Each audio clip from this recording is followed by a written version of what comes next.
So it's a little, it's been a lot of traveling around this one. And then we have pre-departures for our students which are coming to join us. We have over 600 students coming to join us in this semester. So I conduct those pre-departures with the students, which I really enjoy because I get to meet the parents as well, actually. So we're going off to do that in Jalandhar and Chandigarh. And when your colleagues just arrived, I was on the phone, and it was actually one of the students that I met in the pre-departure in Jalandhar, and she was calling me from Vancouver because she just graduated. It's convocation at our university.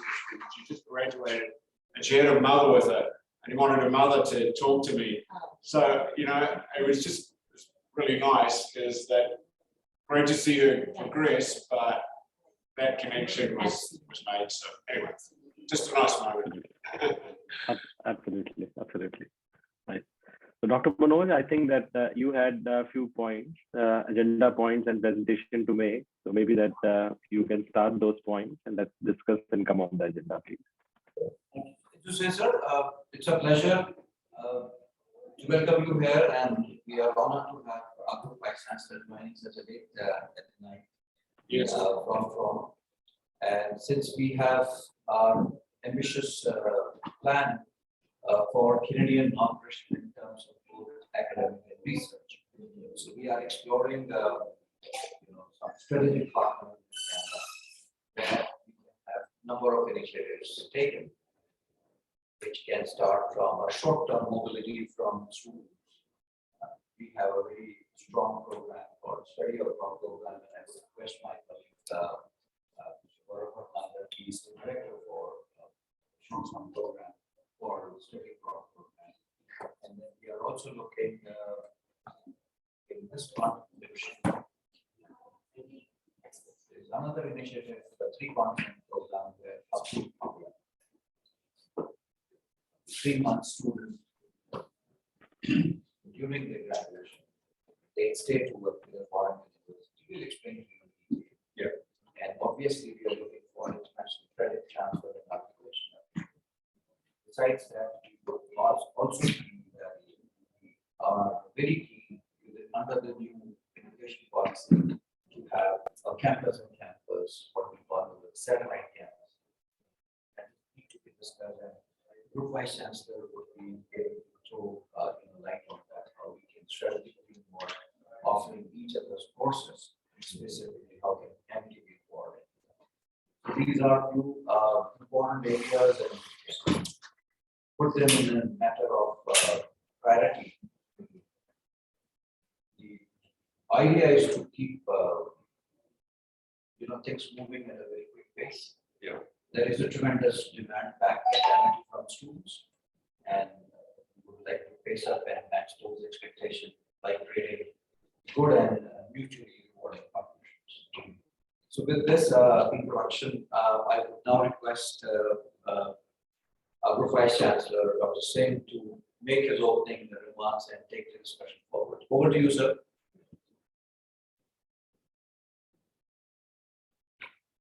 You are muted. Thank you. Yeah, thank you, Dr. Manoj, and very warm welcome to our friends from Canada. We are having a special affection for Canada, and MIT with the 200,000 students have seen a very positive feedback of the students who want to go and pursue their part of studies in your country. And that is the reason that we wanted to understand from you that what are the exciting opportunities where MIT and your university can collaborate. As far as MIT is concerned, we are the largest education group of India with 200,000 students and with 11 universities. And we are perhaps the only education group of Asia which has got 11 universities in India and 17 foreign campuses. Having said that, we have got collaborations with some of the leading universities of the world. In UK, we have got our own university. In Singapore, we have got our own university. In Dubai, we have got our own university. In Mauritius, we have got degree awarding powers. We are in 43 African countries through online programs.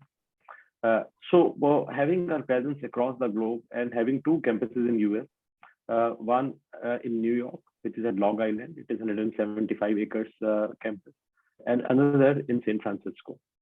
We have so far no campus in Canada, and wanted to understand that how we can collaborate, where students can do either a part of a program in India and then they can do some part of their program in your university, or can do a part of the program in Canada only. So I'm presently in Canada exploring various opportunities that how we can have some meaningful presence in this country. So one is the articulation mode, under which we wanted that we can operate by offering a part of the program in India or in Canada, and then the second part of the program with the Canadian university. Second option which we are looking at is offering short duration programs. So we have got a program called Study Abroad program, which is a very strong program, which we have been running for many years. And Gaurav, who is there sitting, he is working on Study Abroad program. Gaurav, if you can tell something about Study Abroad program later in detail. But this is a program where the students, they go for 5 weeks to various countries. And from November onwards, we want to offer this program also to our students, and they can spend 5 weeks in Canada. And idea is that if they go there, then they become the student ambassadors. And when they come back, they are able to propagate Canada as a destination. So we will be offering few scholarships to the students. And we are trying that we should be able to send about 50 to 100 students on scholarship, and they can spend some time. Another program which we have is called Three Continent Program. And Karishk is sitting here. He's also our assistant director who looks after the Three Continent Program, where we want that a part of the program can be done in Canada. So this is again a very powerful program, which we wanted that we can explore that how we can do that with our Canadian partner. But these two programs are such where we are not offering the credits of the foreign university. So these are basically our programs, and we are asking for a support. So collaboration is very easy, and they are the low-hanging fruits on which we like to concentrate. And the broader strategic programs, Dr. Manoj Sharma, who looks after and is the head of our international projects, is running. So he is trying to understand that how we can have campus in campus, or how we can look at having a program which is on the articulation mode, or joint programs, or dual degree programs, or twinning arrangements, where maybe that hundreds of students are interested and strategic initiatives are to be taken. So 3 ways we are dividing ourselves. One, where the students can do part of the program in India or in Canada and part of the program in your university. And that is a strategic initiative which Dr. Manoj Sharma is looking after. The other one is Study Abroad program, where the students will be coming twice a year. And idea is to promote Canada as a destination, where our assistant director, Dr. Gaurav Bhatnagar, is leading. And the third one is a Three Continent program, which where the students, they can do for 2 months of the program at Canada, which Mr. Kanish Jain and Pratiman Unyal, who is sitting here, both of them, they are our assistant directors too. So they are running this program. So these are the major initiatives which we thought that maybe that we can explore with you, that how we can work together. And then there are a number of areas where we can articulate. So we have called some of our directors. Dr. Nagalakshmi has just joined. So we wanted to understand that which are the areas where you are interested in collaboration. So we can look at the program. So there are 300 programs which we run in this university. So Dr. Manoj Sharma will be able to explain which are the programs where we can articulate. But broadly, we want to start a relationship where some part can be done in India or in Canada, and rest with your university, then Study Abroad program, and then Three Continent program. We're very strong in research, but we like to understand from you which are the areas of research where you are interested in. As a university, we have filed more than 1,700 patents. We have more than 4,000 case studies, which the business school has been able to create. We have more than 1,000 copyrights in the management stream. We are very, very strong in international affairs. We are very strong in IT. we are very strong in articulation or articulated programs. So there are quite a few things where we wanted to collaborate and wanted to understand from you that where are the opportunities where we can work together. Or do you would like to understand more from you now? Sounds terrific. To be honest with you, if I'd written I received a couple of emails and letters from you, and we perhaps were not quite at the stage that we were ready for those types of initiatives when we first received the outreach from you, but we are now. And if I was to write that same list to you, I'd write the same things that you did to us with us. So all of the items that you've identified are of interest to us. I think if I could just start by saying that we've been involved with India for a long period of time, and we have many students come to us from India. We've learned a lot about teaching students from India and learners, but there's actually a lot more for us to learn here as well. And what we feel is that our equation is not quite right. And our equation is that we're receiving a lot, but we're not engaging back with India adequately. So one of my objectives, our objectives at Capilano, is to engage more effectively with India institutions and have relationships at an academic level. So therefore, the types of professional development learning, the exchange of knowledge, the exchange of curriculum and academic elements is something that we're very, very interested in. We also, and I'm sure you know this, Dr. Singh, and I'm not sure if everybody else does, but in Canada, of course, education is a provincial mandate, and so every province is a little bit different, but similar. And in our case, in British Columbia, we have the 4 research universities, and then we have that next tier, which are called the teaching intensive universities, which we are part of. And so we have the right to deliver up to masters, but we don't have the right to deliver PhDs. However, for us, degree completion is a very important part of what we do. But what we've found ourselves in, honestly, is a situation where we're competing with a lot of institutions for 2-year students. And it puts us in a rather vulnerable state, and we've realized this through the pandemic, that when you cannot recruit and keep that cycle going, then you start to, you can't sustain your basically your budget and your asset base. Asset being the kind of the capital of learners in the institution. So we are very interested in trying to accomplish more articulation agreements where we have students coming in at our 3rd and 4th year level, and that we can sustain a more degree fulfillment, which is really the purpose of our institution. And with that, we also want to create better relationships so that we can exchange knowledge, and we have a far stronger intercultural learning that occurs with our institution for our students and for our employees, our faculty. When I say faculty, I mean employees as well, because administration is equally important in understanding the dynamics of working in countries where the vast majority of our students are coming from. So we need to change the equation. My job at the university is, I actually was a dean of several areas, so I'm very much aware of the academic side of the institution. But I am the head of international. I have responsibility for all the recruitment, internationalization, contracts, negotiations, and so on for all our international partnerships.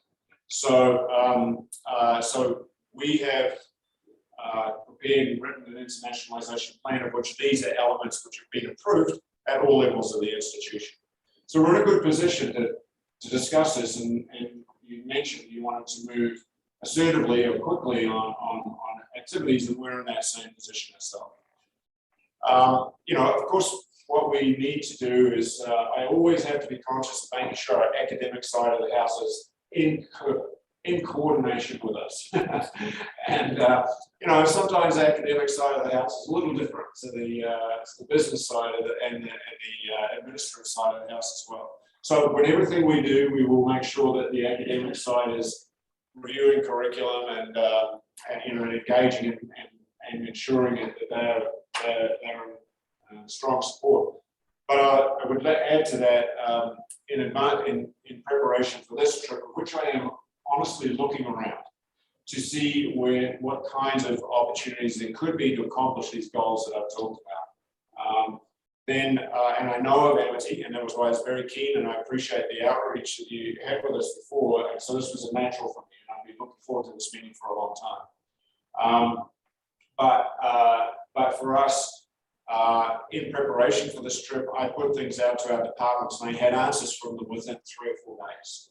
So we're in a good position, and I'd be very keen to discuss all of these items that you've discussed. I oversee study abroad, I oversee partnership agreements and recruitment. So each of these areas are in our board. Does that help? Now the thing with Capilano though is that we are principally an undergraduate delivery institution, but we are enormously fortunate in that we are located in a really wonderful part of the country, and we have the good fortune to be on the edge of the forest and the edge of Vancouver City.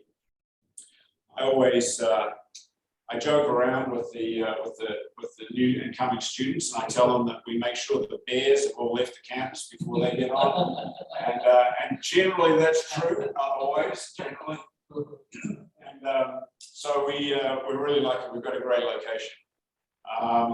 And we have put more and more emphasis into research as a primary objective. In fact, as I left the campus last week, in our senior leadership meeting, we approved a quite an assertive research plan for the university.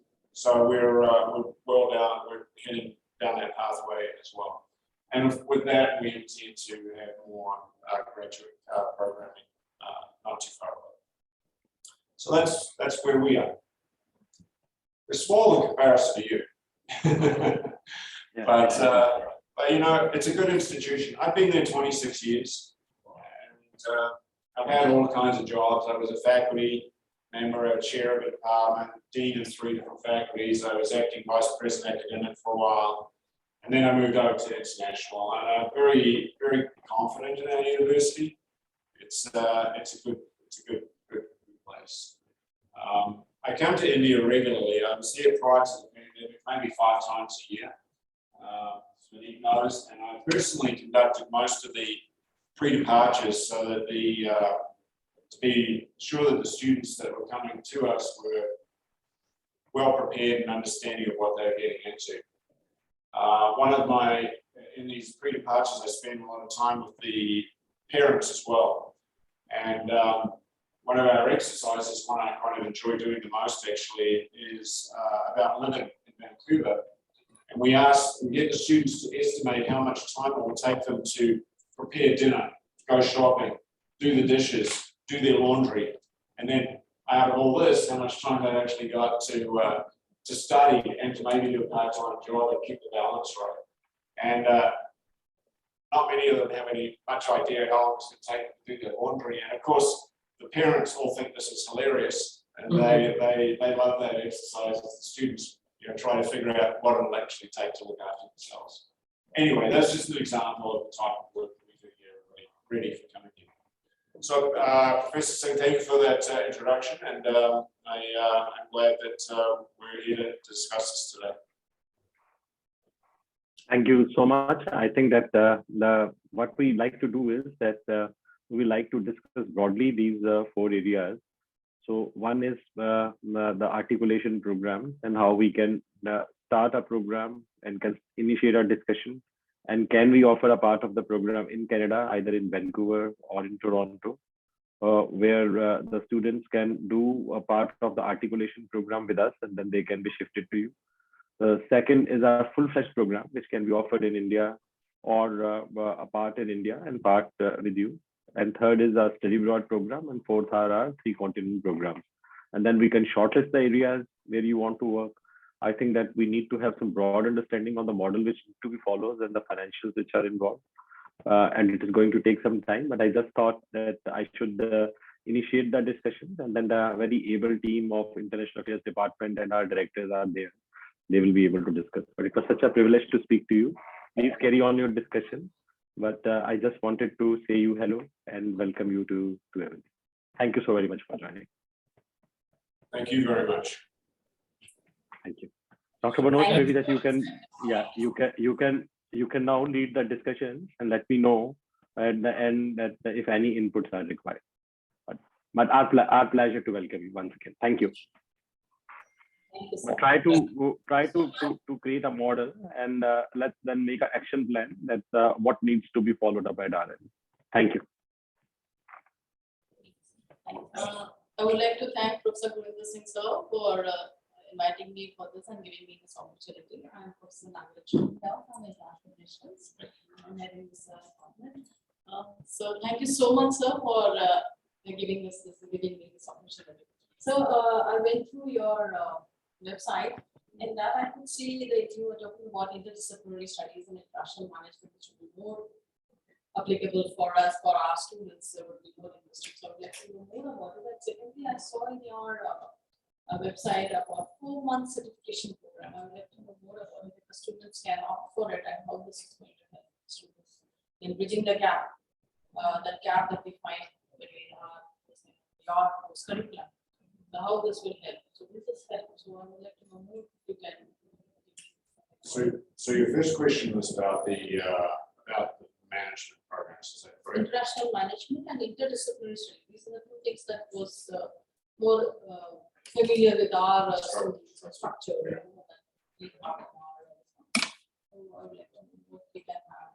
Yeah. Well, I think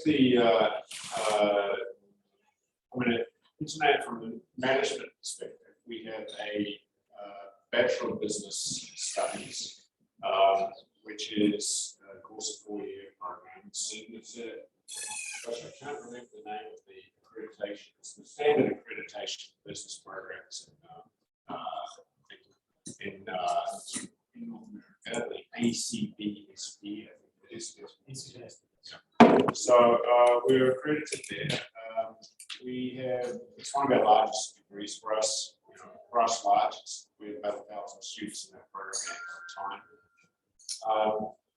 It has several streams, such as the marketing, human resources, supply chain management, and so on. So that is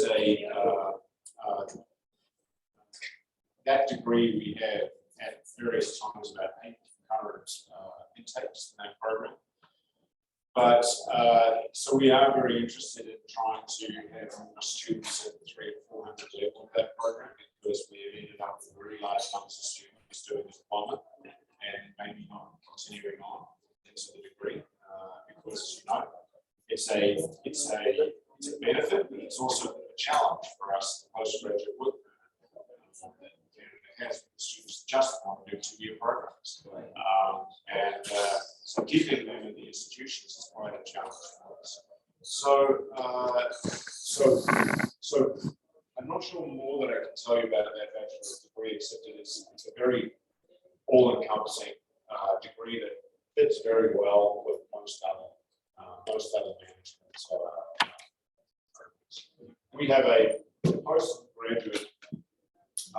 postgraduate diploma, and we have master's pathways for a university in Hertfordshire, the UK University of Hertfordshire.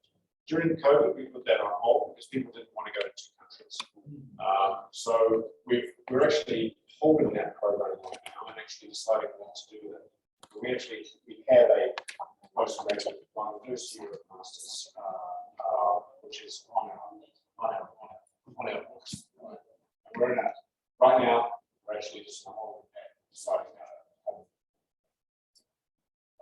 We will be establishing master's degrees in business studies as well. Those are all in the process. Closely related to business is tourism and hospitality. And we have a well-established tourism management degree, which is a degree unto itself. But of course, many of the subject areas cross over. And they are also developing a master's degree in that area right now. And we also have a centre of excellence, a research centre for tourism that complements that. Tourism is one of our, well, I'm not sure, tourism. Very strong. Yeah. Yeah. Yeah, and we are too. Oh, well, there's, of course, yes, now, you're one of the few in India that has, the only one that's here. Excellent. Of course, yeah. So we too are TechColl certified. Personally, I was the dean of that area for a long time, and I was also the chair of PATA, which is the Associated Travel Association. I just finished my term with them, and they're a very large association and actually a very strong chapter here in India. So anyway, that's the kind of connection. The PATA is a unique organisation that it's government and industry and education combined together. We have major hotels, airlines, governments, all kind of that. And so we have those sorts of global connections in tourism. So it's a very strong field for us.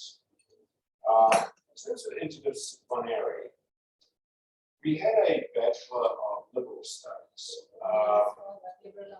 Liberal arts.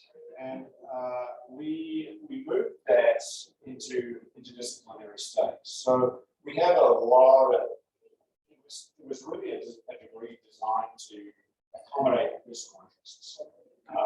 And the students have to do, assignments in their chosen field. We assigned it to any instructor throughout the entire university. But you don't have any area-specific study in the interdisciplinary studies. Well, we do, but we've renamed this, so it captures all arts and sciences. Now we are developing a lot. One of our key areas of growth in terms of new programs is in arts and sciences. And we have new majors in psychology, English. We have majors in environment and society. Also in data science, we're developing clean technology, so science side, STEM stuff. I'll just add, we developed something called Vision 2030 for the university a few last couple of years, and that's really trying to take us through the next 10 years. And we aligned that with a transformation plan for 10 years and an internationalization plan. So just on that topic, that Vision 2030 is really about, well, it's got 4 key themes, and this fits very well with the interdisciplinary part. And the 4 key themes are well-being, community, experiential learning, and imagination. It's unusual to have imagination as part of the university mandate, but we did that very purposefully because we do a lot of creative studies in our university, and we want to be an institution that grapples with climate, EDI, equity, diversity, and inclusivity, future of work, robotics, AI, those sorts of things. And that's where the interdisciplinary fits in very well, because we are trying to create a model, a foundation that individuals can pursue with imagination, all these different fields to build upon their own capabilities and so on. Chris, thank you so much. It's been very, very comprehensive. And before we carry on this very stimulating discussion, let me formally introduce why these two ladies and a very senior member of that. So she is Dr. Nagalakshmi. She heads the international relationship. And why these 4 areas we have brought in: engineering, business, international relations, and psychology. Dr. Chandra. She actually look very more closely with the development department of psychology, and she looks after all these transformation for the psychology department. The reason is that these are 4 areas where the demand for under the occupation is very high. Now, we didn't want to have the other 2 colleagues also to learn from engineering and business so that we can have all this information shared with them also. Before that, I would like to have a discussion around the study abroad program introduced with Mr. Bhatnagar, who is the director for the study abroad program. And once this is done, we can exclusively devote our energies and discussion for the academic models and dimensions. Okay, sounds good. Tell me what to do. And then probably our colleague, And- Christian, he will also talk about the 3 countries. For the 3 countries. As, Sorry, carry on. no, it's fine. As Dr. Singh has given the guidelines. Yeah. So let's start with the short-term mobilities and try and explore. The colleagues will explain to you how does these programs actually operate and how we can fit into your shoes and see, because these are the low-hanging fruits. We've saying we quickly start, and that is what Dr. Singh also has given us the benefit to create partnership where we can have the quick outcomes. If I could, I don't know that I properly introduced my colleague Manit, though. So Manit is with IMSWIP Media. So we manage the country of this corporate cloud along with the cloud and MS and so we get manage the country offices and the global offices for assisting the partners from US, so other countries. And I had the sales and operations across the globe. Those 22 countries to be precise. Where I manage the entire sales and operations environment. We are actually recruitment partners for this and for 6 years. Since 20. Yeah. So this is about Yeah, we have, Overseas function. that's right, so, it's great partner for us. Sustained very good recruitment for the university and, it's always really great to have connections right here on the ground. So, Dr. Chris, I've been associated with Ahmed University for over a decade now, and primarily looked after the student